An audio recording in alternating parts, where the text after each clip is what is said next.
All right, and we are live. We are on Facebook, YouTube, and Twitter, and we are recording. This will be, most of you are probably hearing this on the podcast feed. I'm your host, Craig Lindell. This is the waitingfornextyear.com podcast. We are part of the Evergreen Podcast Network. And yeah, I haven't been on this podcast in a while, but I'm joined by Gerbs, Joe Yeah, Gerberry. How's it going, Joe? good. How you doing, Greg? I'm doing well. It's I'd be much better if I wasn't being pinged every 3 seconds by our friend Dave. Um, Yeah, I'm getting the same messages. So, yep, yeah. sounds all right. So anyway, we have some big site news. I guess I'll start off as one of the owners of Waiting for Next Year. We have been around a long time. I replaced Rick after Rick decided to take off. Andrew and Scott and I have been running the site for a good long time now, and slowly but surely, our family lives and professional lives and everything else has kind of gotten in the way of us doing a good job of leading by example and running the site the way that we always wanted to. And so we were kind of looking to figure out what the next plan was, what was next for the site. And first thing we did was analyze all the people who are already with the site. We offered it to Joe as a very natural selection, and Joe said, "Cool, let's do it." And so you are now the new owner of Waiting for Next Year. Yep, I am super excited. It did come with a little bit of trepidation. There was the initial was yes, absolutely, and then there was the anxious maybe let's hold off a little bit. But here we are. We're excited to be going forward with Waiting for Next Year and doing this. I am keeping. I've connived the existing owners to still stay on in some respects of some sort. You know, Craig will be here for a little bit just as a help in the transition, and Andrew is still going to do a little bit of the back end stuff. But for the most part, it's going to be me running the show, leading us into the next generation of probably the right word of Waiting for Next Year. So yeah, and let me address that a little bit. Like, I actually don't want to change anything about what for I'm sure. doing. I wanted this. The big thing for us was we wanted somebody who was going to honor kind of the legacy that we built and keep it alive so that we could. It's like we owned a bar and we didn't want to own it anymore, but we still want to hang out there. And so we found somebody who'd keep it open and you know, keep the marquee over the front door and whatever, you know, if you add some cool arcade machines in the back, we're going to be all for it. But we're just going to continue to hang Might out. make a might make a ladies' night or something. Who knows? You know, not really.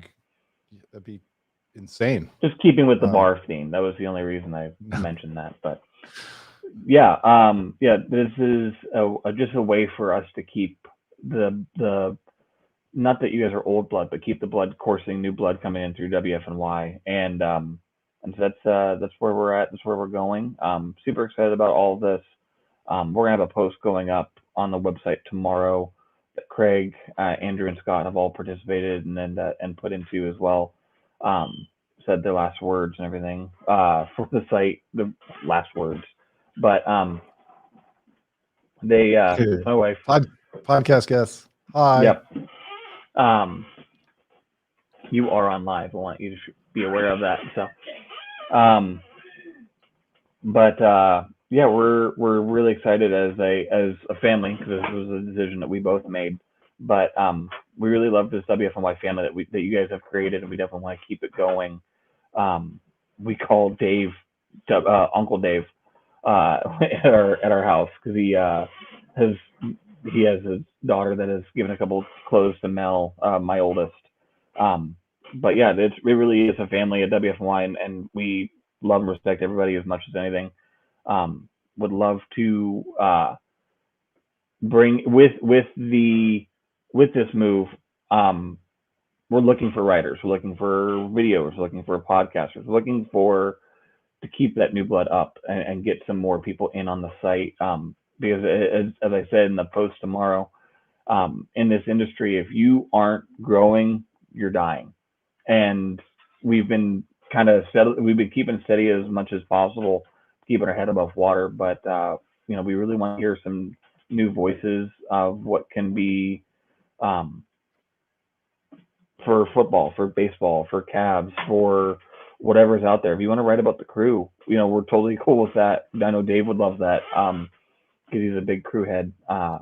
Yeah, one of the coolest phases of the site is when we had Dan Parker, and he would write about the Clippers and the Blue Jackets, and he was bringing a non-Buckeye Columbus flavor to the site because he was a Michigan fan. Right.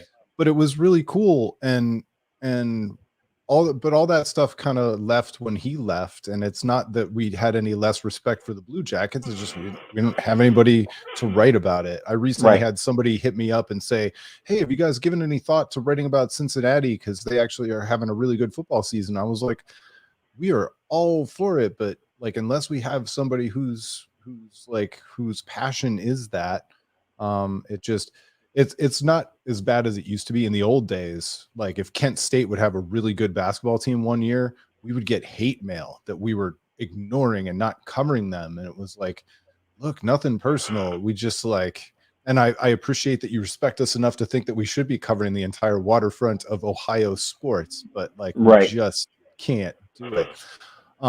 So first things first, rebuilding kind of the writer, or adding writers. You don't think it's going to come back to the old blogging days? It's still going to kind of be the site that it is, just maybe with a few more posts per week or a few more posts per day. Yeah, I don't anticipate being. We're not a headline chasing aggregation, market. That's not. I know the site had done that before, but that's not. And I wasn't here when it was that. I was And just going to ask so you that. Were you around for those days where I was like I was not. I've I the I could pump out 4 or 5 headlines in a day certain days. Right, and depending on the day, you could do that, news wise. But that's not the site that's not what I want to be known for. I want to be known for a little bit more introspective, a little bit more creative on those things. That nothing's wrong with those sites. There's just plenty of them out there, and so I want to be more interesting with what we have out. Whether it be analytical, whether that be historical, however you want to be. I say in the post, I can tell you what WRC plus is. I can't tell you how to calculate it, but I can tell you how it's graded, and I can tell you, it's on a scale of 100, and I can look at it and tell you that that's good, that's bad, this guy's doing great, and not, and go from there. But so if you want to dive into more of the in depth of the baseball, go for it. If you want to get into DVOA and break down film, we've had great times with Jake Burns from now at OBR. Did that for a while. Joe Gilbert is still here. Was doing film rooms every week. Just Game Pass had changed some stuff up that made it a little bit harder for him to do it on a regular basis. But we welcome that. We love hearing and having those kinds of introspective viewpoints and going that way, rather than having a post about who missed practice today for the Cleveland Browns. It's like that's not where we're at. We don't have that kind of staff, and we don't have that kind of drive to do that. So No, and that's one of the things, and we've always stayed away from criticizing other media outlets, and I'm not specifically aiming at anybody, but I sometimes wonder, even if our friends, the hosts at certain radio stations, are kind of like, hey, do we really have to carry every press conference live, or can we maybe figure out if there's anything of note in it before we play it back or cut it down? But they're official broadcast partners of the Cleveland Browns, so I think they have to. But we've gotten to this point where we no longer, it's like inventory, but we're not looking at the inventory to figure out what stuff we want to buy and pull off the shelf and take home with us. We're just in the sports media world, we're taking it all home, or we're doing it all. And I think part of that is our fault too. You know, we used to listen to some of those radio interviews with media members or players, and we'd pick apart a quote here, a quote there, a quote, and we turn one interview into like 3 or 4 headlines. And so it's kind of nice to know that you know, we're not going to try and get back there, and you know, continue to build the non-Twitter length voice. So for those who, I mean, obviously people who've read the stuff that you've contributed in the roundtables and your own posts and everything else, they see that part of it. Can you tell people a little bit about what else you've been doing kind of behind the scenes and what your role's been for the last few years? Yeah, I've been was a writer, which is a staff writer. Craig brought me on originally to do Brown stuff, football stuff. But my first piece was actually um, Danny Salazar was on a rehab stint in Mahoning Valley, where actually I live, and he I was able to go down and watch him play for the Scrappers, pitch for Scrappers, and was able to get back and do a post game press conference, and actually got word from him that he had been hurt most of that year, and I think it was around 2016, 2017 when that happened. So I don't know if it was the World Series year, but it might have been the year after. I don't 100% remember, but it was great. And so I've been writing about Indians and Browns, a little bit of Cavs when I've been there. It's not really my focus.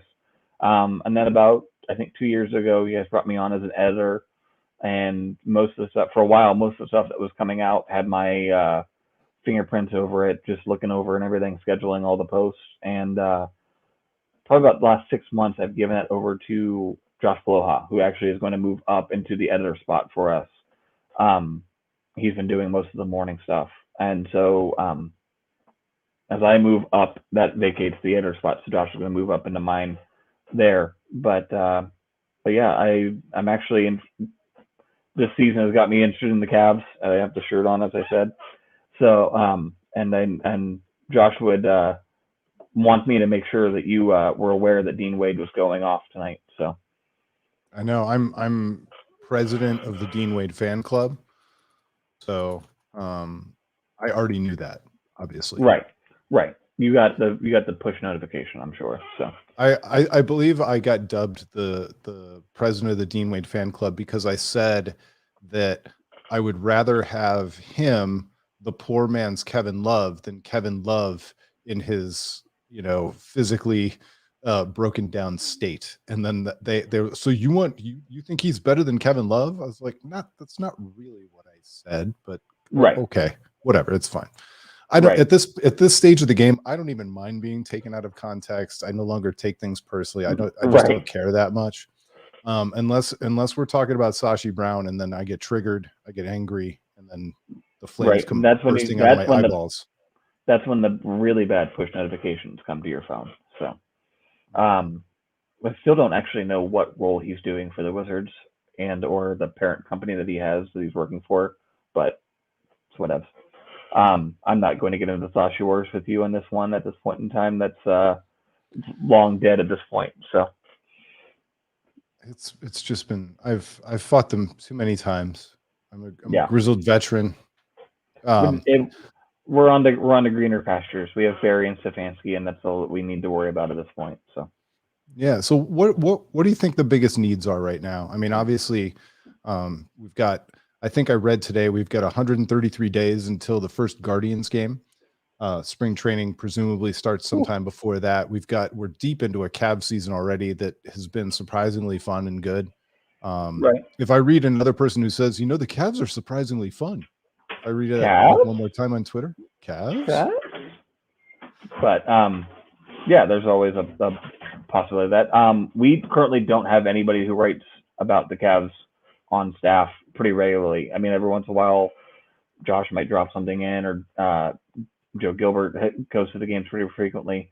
So I mean, we may have a Cavs post every 2 weeks, or even once a month, which is not what they deserve at this point because they're actually doing well.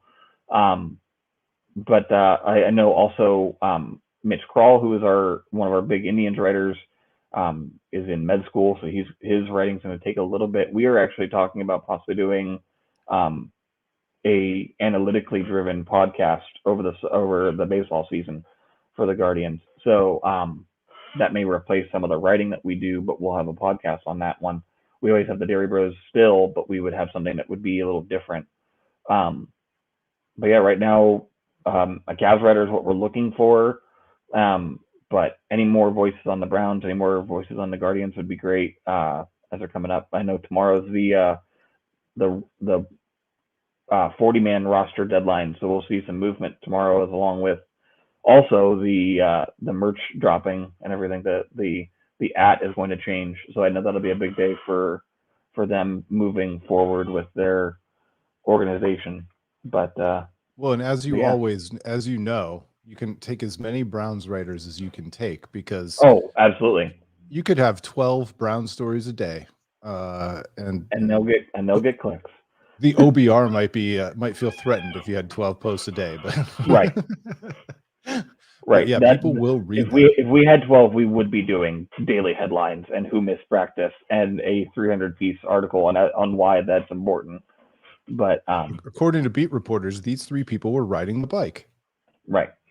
And we'd have 3 different videos, and you know, one person would say there's a video, one person would indicate what he was wearing, Yeah. and all those kinds of things. So how many of those blog posts do you think have now, unless you're being paid to write them and put them and get them on a website for a large media site, how many blogs do you think people just open Twitter accounts and stop doing it? Cool. You mean like open like a Substack or just open a Twitter account? Like, so for example, like all the headlines that we used to do, Yeah, it's now like a quote tweet that's true. with 250 or 300 characters or however many Twitter allows nowadays. I think it's 280, but that's probably about as the answer to your question. I I don't know. I know OBR is a big one in town. I know we're up there with them. I don't know of really any other sites that are you know, big and out there that I think of to click on. I know there's other ones out. I know there's other ones, but I Ooh, just don't ever Dogs by think about it. Nature. Never forget Dogs by Nature. Okay, there you go. I do remember seeing that now too. And I know there's like the Sports Illustrated backed one, or Yep. the fan sided. I don't know what the names of the sites are. Like I remember I used to write for Wahoo's on First, which was the fan sided, but I don't. I think they're.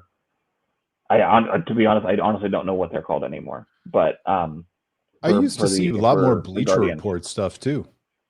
Yeah, we used to be aggregate on Bleacher Report, which was nice, but and they've kind of backed off on that. I know Sobolewski does most of the stuff for the Browns on Bleacher Report. And Jared Moeller, I think, does the SI. Uh, but yeah, I mean that I know their Twitter accounts more than I know where they're writing. So That's true.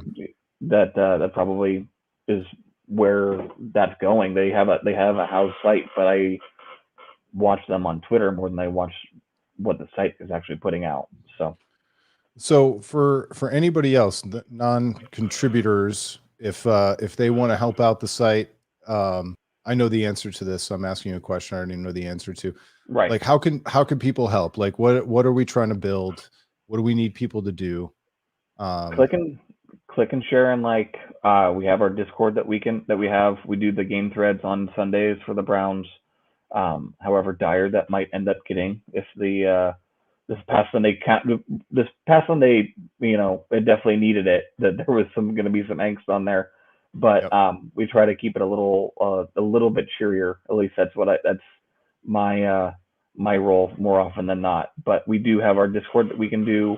We have a Patreon that you can have, and I'll work more on doing more for the Patreon as we go forward. I think that's something that we have kind of pushed off to the side a little bit and just haven't paid enough attention to the Patreon supporters on that. So, but then also honestly sharing what we put out, liking what we put out. Those are what get more likes. It's funny. My wife and I, we go to church, and I was talking to a buddy of ours that he didn't know that I wrote for waiting for next year. He had read stuff that I had written before he realized it was me. He just thought it was like written by a different Joe Gerberry, and there's not a different Joe Gerberry.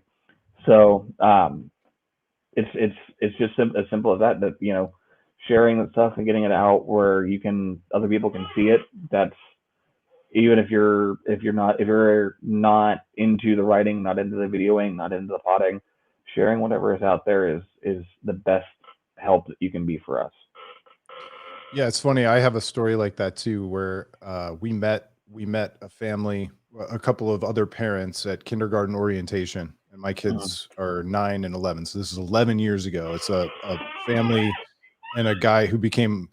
If you're going to podcast, you need a less squeaky chair, Joe. Yeah, Just telling you right now. Um, so he I need a squeaky chair just in general, but yes. Yeah.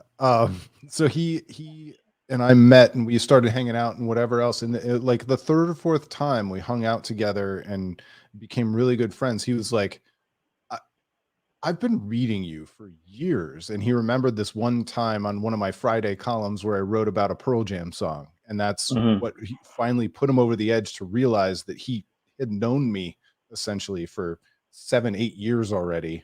And back when they lived in Right, Chicago, we used to read, we used to get a lot of that kind of stuff where we were the hometown voice for people who weren't living here anymore. right, And so those are always kind of the cool stories, and I'm hoping that we can provide that platform, and you can help provide that platform for the next generation of writers too, so that someday at their kids' kindergarten orientation right, or whatever, or church or whatever the case may right. be. Um, all right, is there anything else that you think we need to cover that I've missed or I've forgotten about, or anything just fun you want to talk about? Not that I think of. I haven't checked in on the game to see where they're at now. They're back down a little bit, but to Yeah, be this close with the Warriors and have them up for as long as they did, the Warriors have been playing really well. So, yeah. um, but yeah, that's really it. I in the post, like I said, tomorrow, and I think it'll be out probably around like 9 or 10 o'clock. If you have any interest in helping us out, I have my Twitter account in the DM link at the bottom of my section of the post. I have a section where you can email me. Well, like I said, the Discord is always there. The Discord link is on, and message me there if you're interested. Let us know. Drop us a line somehow. Mention in the comments. Someone will see it, and we'll get you guys interested. So Well, on behalf of the other outgoing owners of Waiting for Next Year, I want to say congrats. I want to say thank you. Um, I'm going to say good luck, even though like I'm going to kind of be around and helping for a little bit. I'm happy to be support. I know Andrew's happy to be that as well. Scott said you're on your own. right. I'm kidding, but no, seriously, we're excited for it. You were a natural selection. Um, and we're really excited to see what you do and where you can take it next. Thanks. I appreciate it, and I want to thank you guys too for believing in me for providing the site that and running it for as long as you guys have. And I said you guys truly are family. Yeah, and I have Discord up more often than I have anything on my phone. I think, and you guys are there to not only be fans with me, but a support on some of those things that have gone on in my life. So I truly appreciate everything that you guys have done, and that you guys are thinking of me and as the next guy. So All right. Well, that wraps it up for us. I want to thank everybody for listening, watching, wherever you are taking in this podcast. We are part of the Evergreen Podcast Network. It's the waitingfornextyear.com podcast. We'll catch you next time.